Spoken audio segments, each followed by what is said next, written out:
Hi guys, welcome back to 4th Generation Renovation. Today I'm in the kitchen working on the pantry and I'm going to take this and I'm going to make it look like this. So stay tuned and I'll show you how it's done.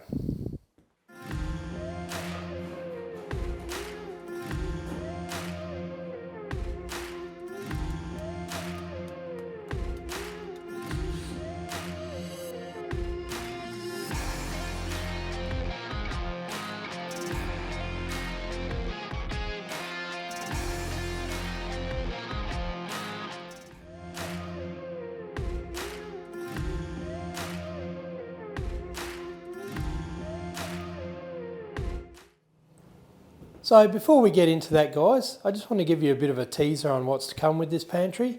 So I've got this, the ceiling rose. So it's a bit overdone for a pantry, but it's only on a small scale and I couldn't bring myself to just do it plain in there with modern cornice and all that kind of stuff. So I've got a nice ceiling rose that will be going in there, and the cornice I've got is similar to the cornice that I've got in the main bedroom. So it's a smaller scale, basically the same sort of pattern, but way smaller. So that'll look really nice in the pantry when you go in for some food. And you see that all looking pretty in there as well. I don't think it's overdone, but certainly not underdone. So we'll put that down and we'll get on with the door. Just before we get into that pantry door, I'll give you another little teaser. This is the LED light panel for the main bedroom transom. It's nearly finished. I should have it finished sometime this week and get a video out to you guys, hopefully at the end of the week. So keep your eyes open for that one, because this is going to look beautiful when this is all in place and all finished. So yeah, just a little teaser for you. So firstly guys, I thought I might just show you how to make a block up for supporting a door, for putting the hinges in. So I'll put the camera down on here and I'll show you a bit of detail on making up this block. And it's only out of a bit of scrap, but when you're checking the hinges out, if you don't have a block, it wobbles all over the place and just makes things hard work. So I'll get in and show you that. Alright, so here's my block. It's about 800mm long and it's just a piece of 90 by 35, which will be perfect. So what you want to do is, firstly you want to cut off a wedge. So if the middle's somewhere there, we're going to cut off a wedge like that. So we'll just mark that and we'll fire up the saw and cut that off. Alright, so we'll cut that off.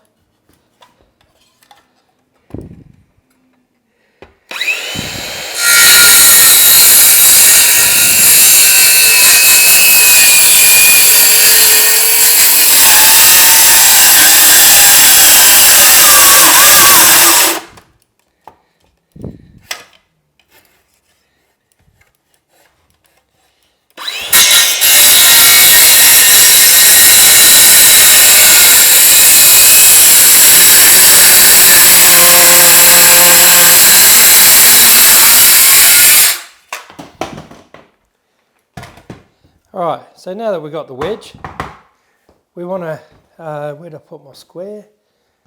There it is. We want to mark the thickness of the door. So, get my pencil.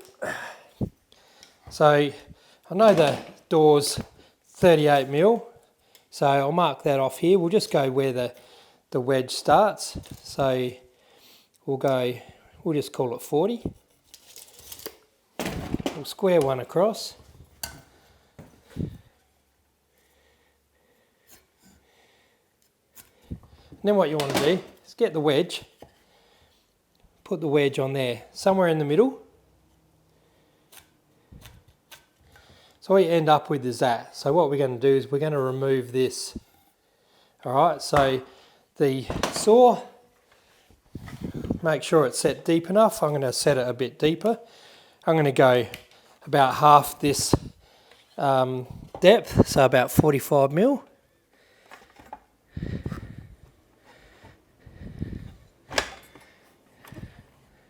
All right, about there. All right, now we're just going to cut across and then on that angled line across as well. So do the first one.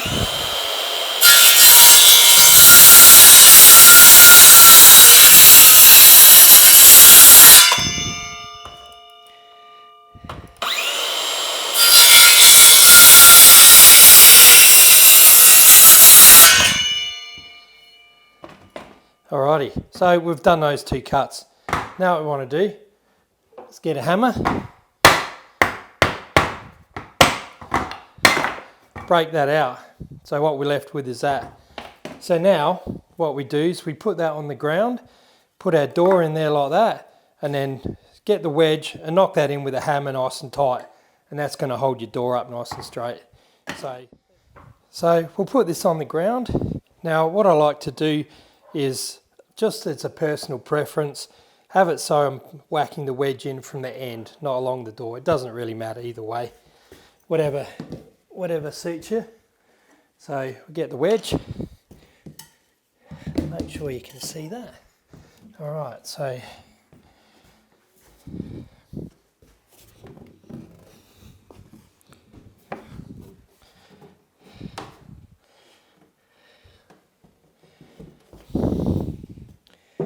put the wedge in,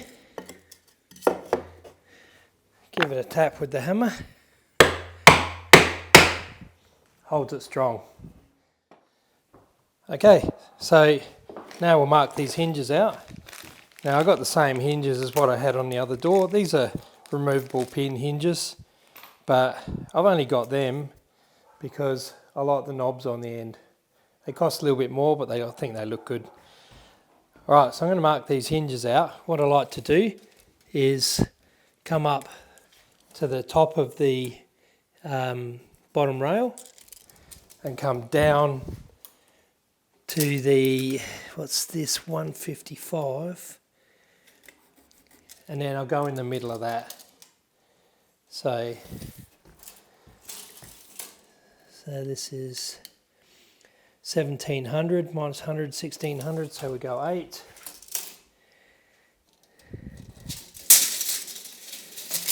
Alright, so put the hinge on and mark that.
So to get your door out of this block now, all you have to do is give the block a good hard hit.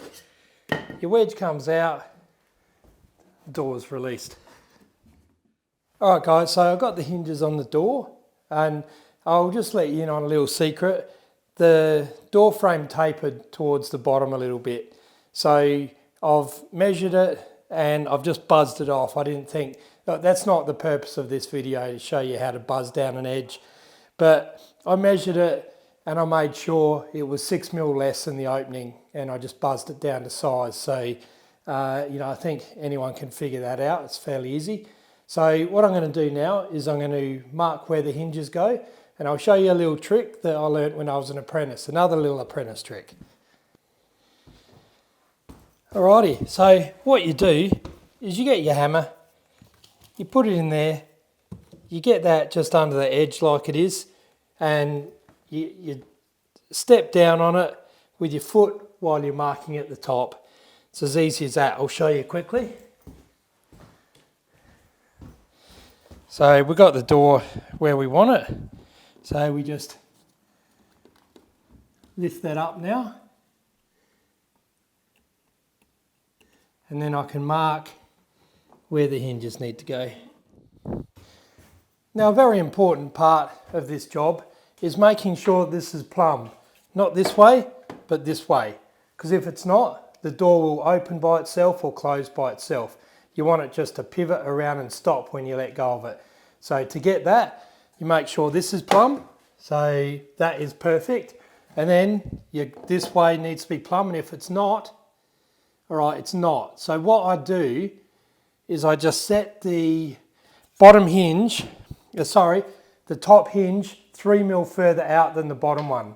So the door is hanging directly plumb down through the line of the knuckle of the hinge.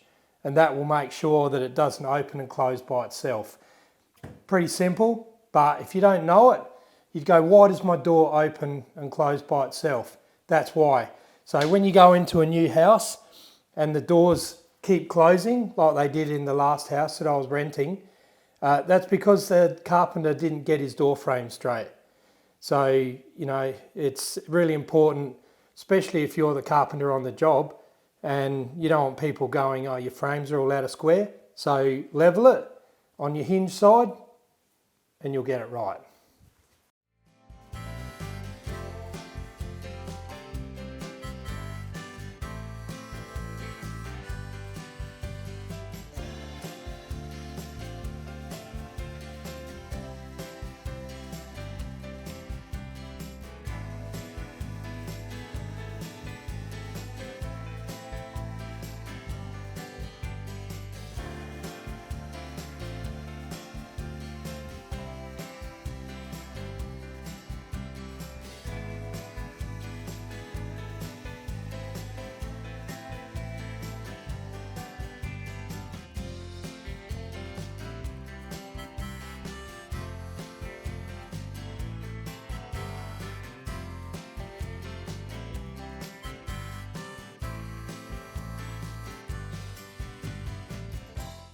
Right, I'm going to show you a different way to screw this on without putting the chisel underneath now. Get my screws. Now I'm going to put these in my mouth so I can't talk, but just you'll see what I'm doing. So what I'm going to do, I'm going to bring the door further in than what it should be, and that'll lift this up because it's going to pivot off that front edge. Then to do the others, I push it out and put the screws in. And that's a dead simple way to do it. So bring it in. If it's too much, take it out a little bit. Roll it up. Back in a smidgen. Screws in the mouth.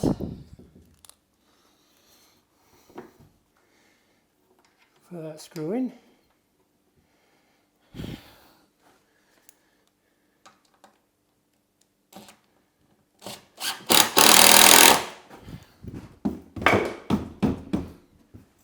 Just lifting it up a little bit. All right, now just have to push that out. Put the screw in.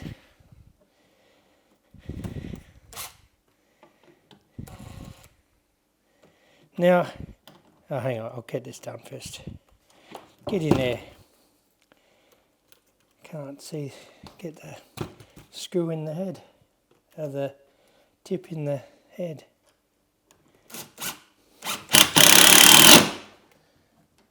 Okay.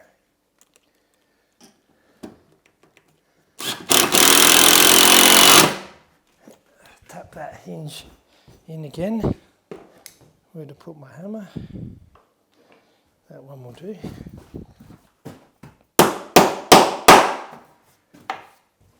Perfect. Let's see how it goes now. There we go. Look at that. It's exactly what you want.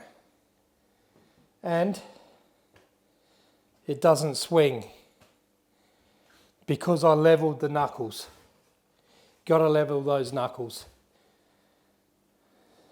So I'll get my lock out now, start fitting that.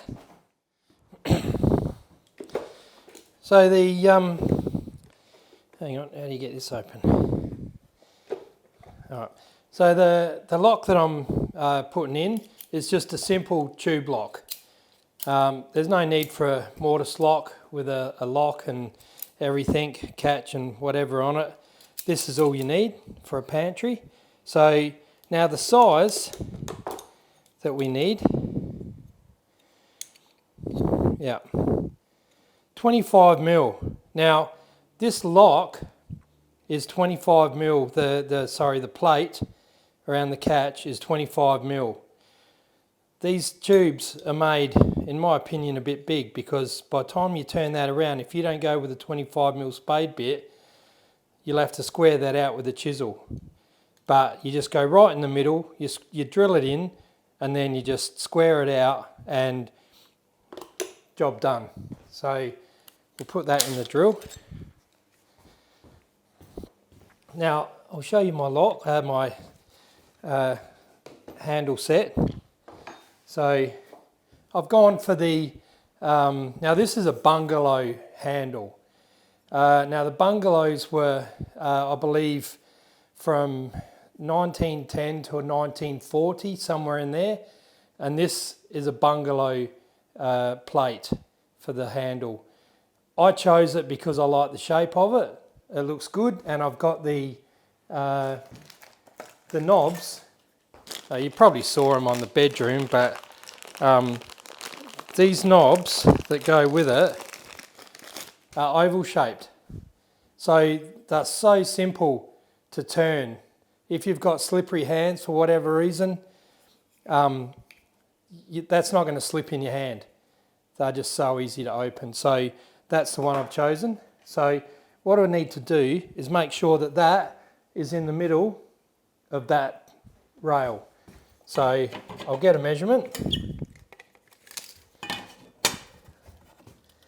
So that's 60 mil. So I'll go 30 down from there.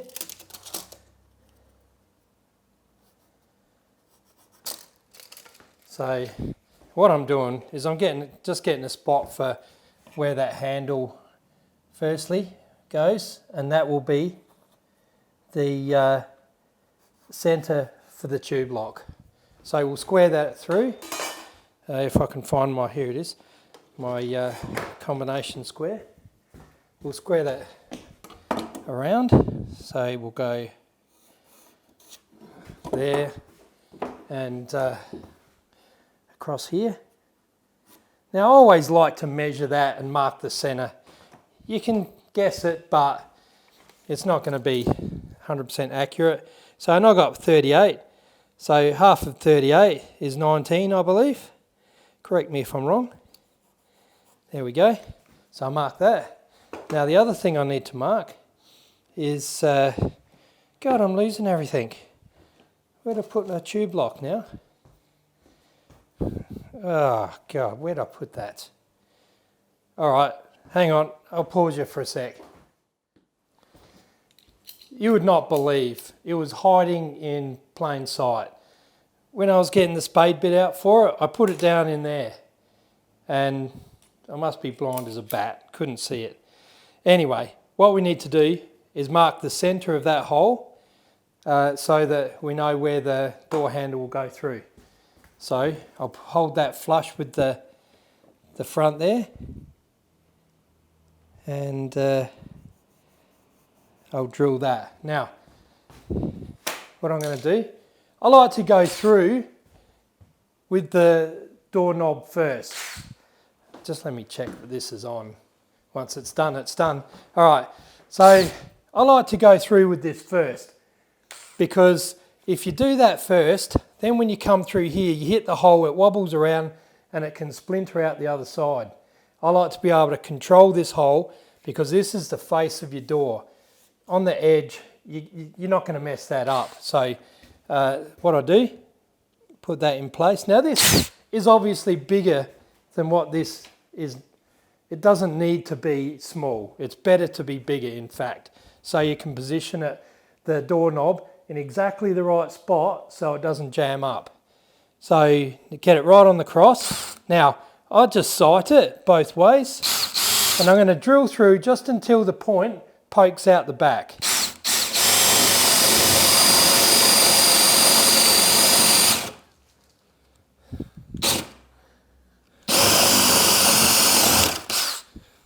There we go.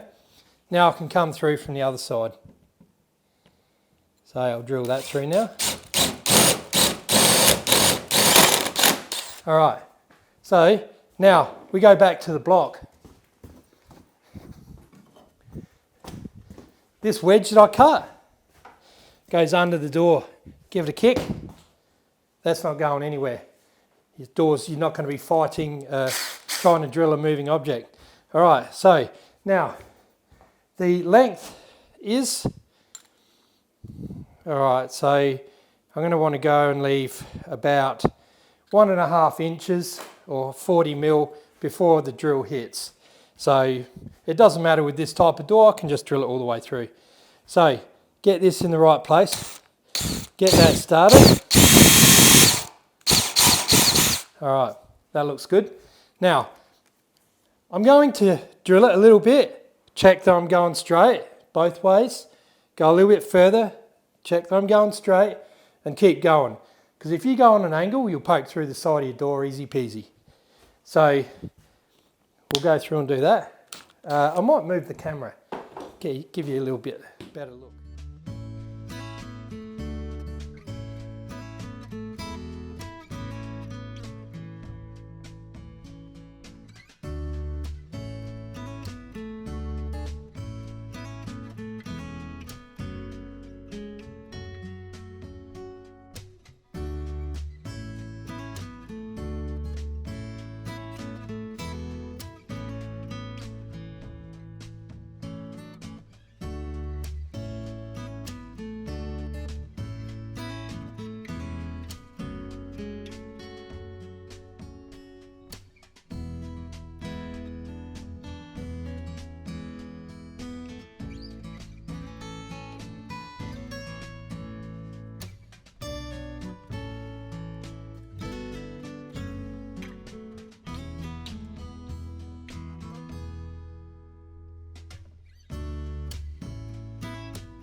All right, so to get the door so that that's flush with the door frame, I'll put this on there, pull it tight, and normally with a silver lock you can draw a line on it.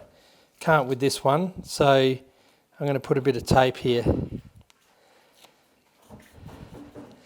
And that will make it close. Now I'll mark that on the frame, trim it out, and that'll be perfect.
All right guys, so that's all done. Let's check it. Perfect.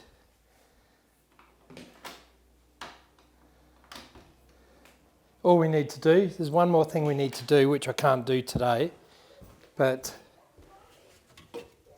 I've got these door stops that I cut up. So they'll go all around there, and around the top, and yeah, and that'll be the job finished. But I haven't got my nail gun here to pin these on, so I can do that another day. That's not really a big issue. But what we're going to do underneath this door is I'm going to put a door stop, one of those door stops you get on your front door, so when it closes, a pin hits the door jamb and it pushes down a rubber stop down onto the floor, stop drafts coming in. I'm going to do that here so that it stops mice being able to get in and out of there, because there's always been a problem in this pantry with mice, but mainly that's because there was gaps all around the skirting and down the corners where these corner beads are. These corner beads up the walls there, all around the skirtings. There was big gaps, so we don't want mice in the pantry. If we do get mice in the house, because here in the country you get mice, you know, if you can keep them out of your house, you're doing well, because they don't know how they find a way in, but they do. They can squish down to minute little sizes and get in tiny gaps. So yeah, we don't want them getting into the food, because there's nothing worse than you go to get, you know, a packet of pasta and there's a hole in it and there's chewed up pasta from mice. So we'll do that, and that'll help with the mice. Then we just got to fit out the inside of the pantry. So like I said, we've got the cornice and we've got the rows there. I've still got to get a light fitting, and I've got to run some power cables down. I'll probably do that on the weekend. Run some power cables for the NBN and the cordless vacuum, and for some battery chargers. I'm going to have a spot in there to put my battery chargers. There's always something you need to do inside the house with a drill, so it'd be a good spot to have a little charger. It could be for anything though. Could be for a torch or whatever. So I'm going to have a 4-gang power switch in there. So I'll get that going on the weekend. But for the moment, hopefully I can just fit the cable underneath the door, and that'll do for the next few days until I get those cables run. So that'll pretty much be the end of the video now, guys. So I hope you learned something there. I hope I made that simple, and you know, where little jobs like this are quite exciting. You know, we bit by bit we're getting there. Like this, putting this door on now. Well, and I'm going to go around. I'm going to finish the gyprock on the inside of this wall, and I'm going to plaster that up. And I've got some of this paint, so I'm just going to paint that up. So for my birthday, it looks like we haven't touched this. I've got some water-based paint that's actually the same colour as the Whisper White we're using on the skirtings and architraves. So if I feel, you know, if I get excited, I might paint all this with that colour. If not, I'll just leave it the undercoat white. So I might get in and later tonight and paint that door white. But apart from that, yeah, I know I already said it, but I really do hope that you got something out of that. If you did, hit that thumbs up, that would be awesome. And if you want to share if you know someone that might need to do a job like this, if you can share it on your social media, that would be awesome. And if you're not subscribed and you want to see some more of this sort of work, hit the subscribe, and there will be lots more coming. And I think you've seen, anyone who's been watching my videos has seen that I get them uploaded several a week, so there's always a lot of work happening. So until the next one, cheers.